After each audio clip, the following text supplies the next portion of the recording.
हमने बात की थी हीट इंजन की,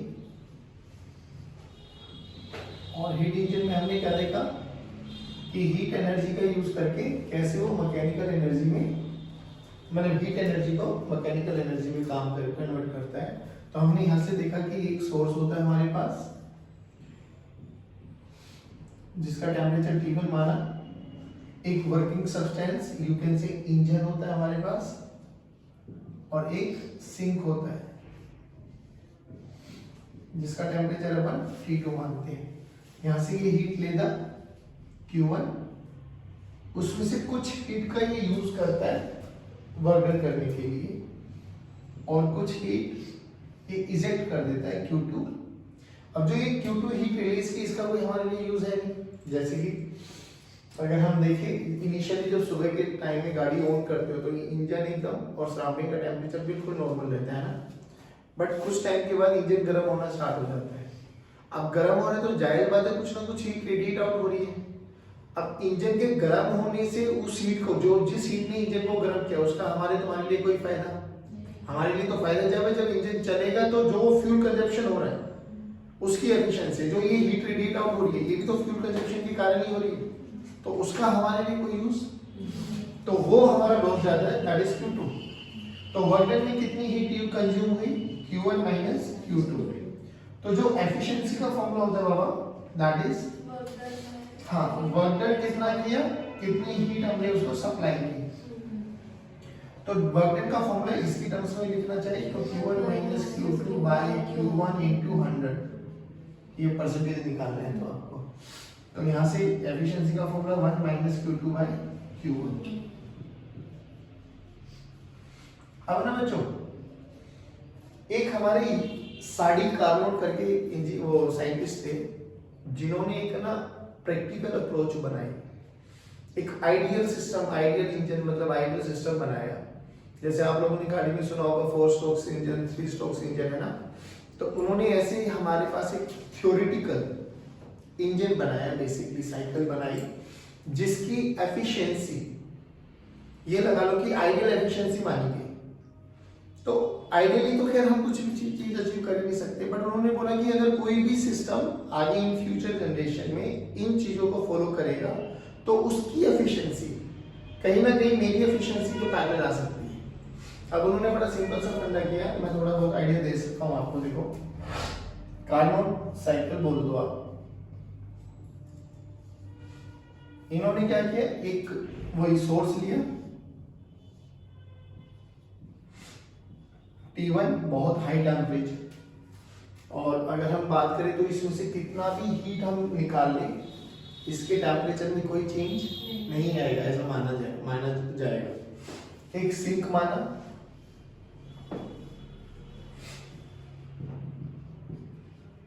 इसका टेम्परेचर T2, इसमें कितनी भी हीट दे दे इसका भी टेम्परेचर नहीं बढ़ने वाला। ये हाई हॉट मतलब बहुत गर्म है, ये बहुत ठंडा है, ऐसा। और एक इंसुलेटेड पैड माना, insulated stand you can say, this is insulated stand.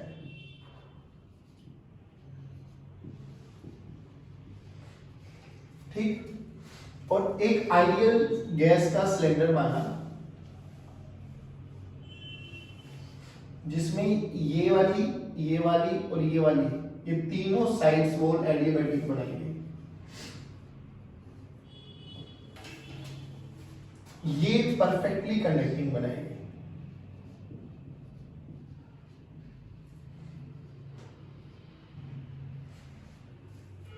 ठीक, ये कंडक्टिंग है, ये इंसुलेटेड है, ये भी कंडक्टिंग है। देखो अब क्या हुआ कि इनिशियली ऐसा समझ के चलो कि इनके ऊपर ना वेट्स रखे हुए हैं, ठीक है। जब इस सिलेंडर को यहाँ पे रखेंगे, ऑब्वियसली हीट तो लेगा, हीट लेगा तो वॉल्यूम एक्सपेंड करेगा, टेम्परेचर इंक्रीज करेगा। हमने क्या किया, इन वेट्स को धीरे धीरे स्लोली ये कार्य कर रहे हैं हम लोग, स्लोली इन वेट्स को रिमूव कर रहे हैं। तो वेट्स को रिमूव करें तो होगा क्या, देखो dq this is equal to du plus dw। मानो अभी ये नहीं है, मानो अभी ये नहीं है, तो जो वर्क डन हो रहा होगा वो इसकी इंटरनल एनर्जी का यूज करेगा, इंटरनल एनर्जी का यूज करेगा। और अगर हमने उतनी ही अमाउंट ऑफ हीट उसको सप्लाई कर दी, मान लो मैंने कोई कार्य किया, उस कार्य में मैंने अपनी इंटरनल एनर्जी 2 जूल खत्म कर दी, जैसे ही वो 2 जूल खत्म कर दी इतने में मुझे किसी ने जूस दे दिया, तो वो 2 की तो इंटरनल एनर्जी कंज्यूम रहेगी मेरे पास, रिस्टोर कर दी मैंने। तो मैं ये कह सकता हूँ इस पूरे प्रोसेस में मेरी इंटरनल एनर्जी में कोई भी चेंज सेम ऐसे इसमें कि इतना स्लो प्रोसेस। अच्छा, जहां पर भी स्लो और सडन आ जाए तो स्लो आइसोथर्मल और सडन एडियाबैटिक, ये सब समझ लो। तो समझ गए ये क्या हो रहा है कि इसमें धीरे धीरे वेट को हटा रहे हैं, तो धीरे धीरे वो ऐसा मान के चलो कि इंटरनल एनर्जी का यूज करके वर्क कर रहे हैं, बट उतनी ही देर में इसमें उतना अमाउंट ऑफ डीक्यू हीट हमने सप्लाई कर दी, तो internal energy through out constant. तो पहला तो इसको स्ट्रोक बोलते हैं या पहला स्टेप बोल लो। तो फर्स्ट स्ट्रोक तो यही है कि उठाया, सोर्स पे रखा, तो एक्सपेंशन हो रहा है, धीरे धीरे हो रहा है, ठीक है। उठा के यहाँ पे रख दिया, इंसुलेटेड पैटर्न, जो ये कंडक्टिंग वाली बोलती है, ये भी इंसुलेटेड बन गई। इंसुलेटेड बन गई तो क्या होगा, अब ना हीट का आदान होगा ना प्रदान, मतलब कोई आदान प्रदान कोई एक्सचेंज नहीं होगा। बट अभी जो ये वेट्स हटा रहे थे हम लोग, ये बहुत फास्ट है क्योंकि हम अपनी इंटरनल एनर्जी का यूज कर रहे हैं, है ना। हीट एक्सचेंज 0, तो ये 0, तो du माइनस dw के बराबर हो जाएगा, बात समझ में। तो अभी अपनी इंटरनल एनर्जी, हम वेट्स को बहुत जल्दी जल्दी हटा रहे हैं, तो ये अपनी इंटरनल एनर्जी को यूज करके वर्क डन कर रहा है। अभी भी एक्सपेंशन हो रहा है। तो जब फर्स्ट यहाँ पे रखाया था तो आइसोथर्मल एक्सपेंशन होगा, उठा के यहाँ पे रख दिया सेकंड स्ट्रोक, तो एडियाबैटिक एक्सपेंशन होगा, उठा के यहाँ रखो और इसमें धीरे धीरे वेट बढ़ाते चले जाओ, तो कंप्रेशन होगा, कंप्रेशन होगा होगा सेम वही धीरे धीरे, कि जब तक इसका टेम्परेचर T2 के बराबर ना आ जाए, इसको कंप्रेस करते चले जाओ, ठीक है। तो यहाँ पे हो जाएगा आइसोथर्मल कंप्रेशन। फिर जब ये T2 के बराबर आ गई, उठा के वापस यहाँ रख लो, फिर वेट सडनली भरते चले जाओ, वो कंप्रेशन होगा कैसा, आइडियाबैटिक। तो जिस स्टेज पे थे ना आप, जहां से स्टार्ट किया था आपने ये प्रोसेस, आप फाइनली उसी स्टेज पे आ जाते हो। बट इस स्टेज में आपने 4 स्ट्रोक्स का यूज किया, isothermal expansion, adiabatic expansion, isothermal compression, adiabatic compression. तो ये एक आइडियल थ्योरेटिकल उन्होंने बनाया सेटअप की एफिशिएंसी से इम्प्रोवाइज की जा सकती है, कोई बड़ी बात नहीं है। तो जब इन्होंने पीवी का ग्राफ बनाया ना बच्चों, देखो ये पी और ये वी, और ये हमारे पास आइसोथर्मल एक्सपेंशन, वॉल्यूम बढ़ रही है, एडियाबैटिक एक्सपेंशन, वॉल्यूम बढ़ रही है, ठीक है। ऐसे कर लेते हैं, देखो एक बार, ठीक। रेड वाला हमारा एडियाबैटिक हो जाएगा और ब्लू वाला हमारा आइसोथर्मल हो जाएगा, ठीक। तो ये हमारा A, this is B, this is C and this is D। ये हमारा पीवी ग्राफ आया इसका। कोई बड़ी बात नहीं है, आप लोगों को सब आता है, आप थोड़ा बहुत बताने की जरूरत है। बस देखो, हमें यहाँ पे भी एफिशिएंसी कैलकुलेट करनी है, तो इसकी एफिशिएंसी जो आती है that is eta 1 minus T2 by T1। इसका छोटा सा प्रूफ है, वो प्रूफ देख लो आप, थोड़ा आपको न्यूमेरिकल्स में भी हेल्प मिल जाएगी, प्रूफ समझ में आ जाता है। अब मुझे एक बात बताओ, हमें कोऑर्डिनेट्स में वो आती है लिखना रिलेशन, ए से बी कौन सा प्रोसेस है, आइसोथर्मल। कौन सा प्रोसेस है, आइसोथर्मल। हाँ, और जब ये प्रोसेस हो रहा था तो टेम्परेचर कितना कांस्टेंट था, T1। जब ये प्रोसेस हो रहा है कंप्रेशन का, तो ये भी आइसोथर्मल है, लेकिन टेम्परेचर कितना बाबा, T2। ये एडियाबैटिक कंप्रेशन मतलब एक्सपेंशन, एडियाबैटिक एक्सपेंशन, और ये एडियाबैटिक कंप्रेशन। अब थोड़ा जल्दी जल्दी बताना मुझे, हाँ। कंप्रेशन देखो, ए से बी आइसोथर्मल, तो रिलेशन लिखो, मैं लिख सकता हूं PA PB equals to constant होता है ना, PA VA this is equals to PB VB, equation number 1। मान लो कोई भी गैस है जिसकी डिग्री ऑफ फ्रीडम F है और गामा इसका गैस कांस्टेंट है। बी से सी आओ, पीबी वीबी की power gamma this is equals to PC VC की पावर गामा। सही है। सी से डी आओ, PC VC PD VD. Fourth equation आओ, पीडी वीडी की power gamma this is equals to PA VA की पावर गामा। समझ में आया?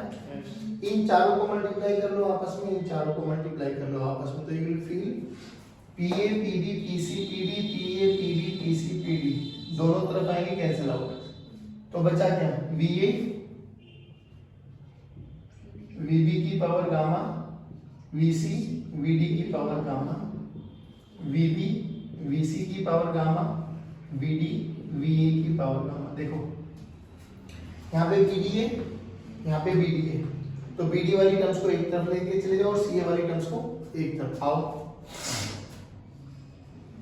बीडी की power gamma divided by BB, बोलो भाई, बीडी की power gamma divided by BD, VC की power gamma divided by VC, VA की power gamma divided by VA. इसको क्या लिख सकते हैं? वीबी ऊपर पावर है, नीचे ऊपर जाके -1, बेस से पावर ऐड होती है तो गामा माइनस, तो VD gamma -1, VC gamma -1, VA gamma -1, सब तरफ से गामा -1 का स्क्वायर रूट ले लो, कैंसिल मतलब रूट ले लो, खत्म करो, तो will get VB VD VC VA. क्या ये रिलेशन समझ में आया? This is your start relation, इसको यूज करेंगे हम। हां, नाउ व्हाट टू डू? अब हमने तो एफिशिएंसी निकालनी है। एफिशिएंसी का फॉर्मूला ये है वर्क डन बाय Q1, तो हमें ये निकालना वर्क डन बाय Q1।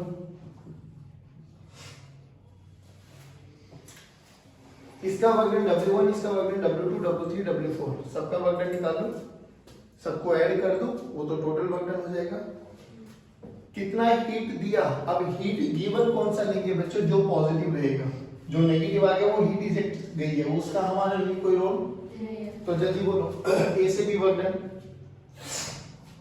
अरे वर्क डन ए भी, हाँ बोलो, nRT1, टेम्परेचर T1 है वहां पे, natural log of VB by VA, ऐसे मत करो यार। WBC बोलो, 1/1 minus gamma P final B final minus P initial B initial, यानी PC VC minus PB AB VB। ठीक है, यहाँ पे आओ, WCD nRT2 natural log of VD by VC। सही है बाबा? Work done from D to A देखो, PA VA minus CD VD। अब नाउ इन दो इक्वेशंस को चेक करो। देखो PA VA को क्या लिख सकते हैं? PB VB। ध्यान से देखो, वहां पे माइनस PB VB है, यहाँ पे PB VB है। रुको तो सही, कि PC VC है, तो ध्यान से देखो PC VC PD VD के बराबर है, तो इन दोनों को ऐड करेंगे तो वर्क डन 0 नहीं आया, तो बचा क्या? ये वाला और, तो टोटल वर्क डन तो हमें समझ में आ गया, तो टोटल वर्क डन का फॉर्मूला लिख लो, nRT1 natural log of VB by VA plus nRT2 natural log of VC VD by divided by Q। अभी Q कैलकुलेट करना है। वैसे तो हमें समझ में आ रहा है कि इस प्रोसेस में हीट ली है, इस प्रोसेस में हीट दी है ना? यही तो हो रहा था कंप्रेशन। वैसे यहां से भी पता लगेगा, देखो कैसे। मुझे इतना बताओ, छोटी सी बात पूछूं मैं अगर आपसे, मेरे पास natural log of x by y है, क्या मैं इसको ऐसे लिख सकता हूं? Log of y by x की पावर माइनस, पावर में माइनस आगे आ जाएगा, तो क्या मैं इसको ऐसे भी लिख सकता हूं? Minus natural log of y by x लिख सकता हूं। ध्यान से देखिए इसको मैं क्या करूं, इसको मैं लिख सकता हूं क्या, nRT2 natural log of Vc by Vd की पावर -1। क्या इसको मैं और भी लिख सकता हूं, nRT2 minus of log of Vc by Vd। ठीक है, ध्यान से देख Vc बाय Vd क्या है, यहां से निकालो। Vc by Vd is nothing but Vb by Vd। Vc by Vd is nothing but Vb by Va।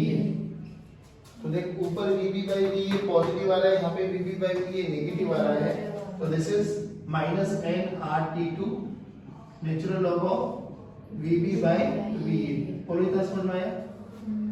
तो हीट में कौन सा यूज आएगा, ये पॉजिटिव और ये कंपैरिजन तभी तो करेंगे ना जब सब कुछ सेम आएगा। तो ये पॉजिटिव आ रहा है, तो यहाँ पे हीट की जगह इस वाली वैल्यू को रखो। तो हीट का फॉर्मूला हमने क्या रखा, इधर देख लेते हैं ना, डायरेक्ट रखो यहाँ पे nRT1 natural log of Vb by Va। ठीक है, अब देखो इसको तो मैं ये लिख ही सकता हूँ -nRT2 natural log of Vb by Va। इसको देखो क्या है, nRT1 natural log of Vb by Va। अब इसको देखो इस वाली को, ये तो है, उठा के ये रख दो, -nRT2 natural log of Vb by Va divided by nRT1 log of Vb by Va। देखो यहां से तो ये पूरी टर्म खत्म, यहां से nR log of Vb by Va खत्म, तो वहां पे क्या बचा, यहां तो बचा 1, वहां पे बचा T2 माइनस T1। नहीं आया बच्चों, ये एफिशिएंसी का फॉर्मूला आ गया कार्नोट साइकिल। इन दोनों एफिशिएंसी को कंपेयर करो इस वाली, तो 1 minus Q2 by Q1, 1 minus T2 by, ये हमारी हीट इंजन की एफिशिएंसी वो कार्नोट की है। अगर हम उसी प्रोसेस से चले तो दोनों एफिशिएंसी मैच कर सकती है।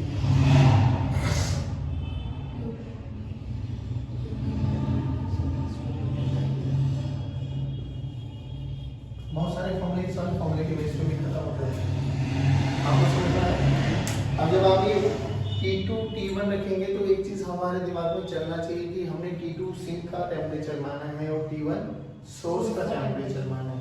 तो कई बार वो क्वेश्चन में सोर्स और सिंक मेंशन करेंगे, हॉट रिजर्वॉयर्स मेंशन करेंगे, कोल्ड रिजर्वॉयर्स मेंशन करेंगे, तो समझ लेना हॉट ये है कि T1 is greater than T2, T1 is greater than. तो इन क्वेश्चंस को करने में कुछ अप्रोच लगेगी, बहुत बेसिक से क्वेश्चंस होते हैं। क्या ये चीजें समझ में आए? This is all about your thermodynamics. चलिए, जय हिंद, जय भारत।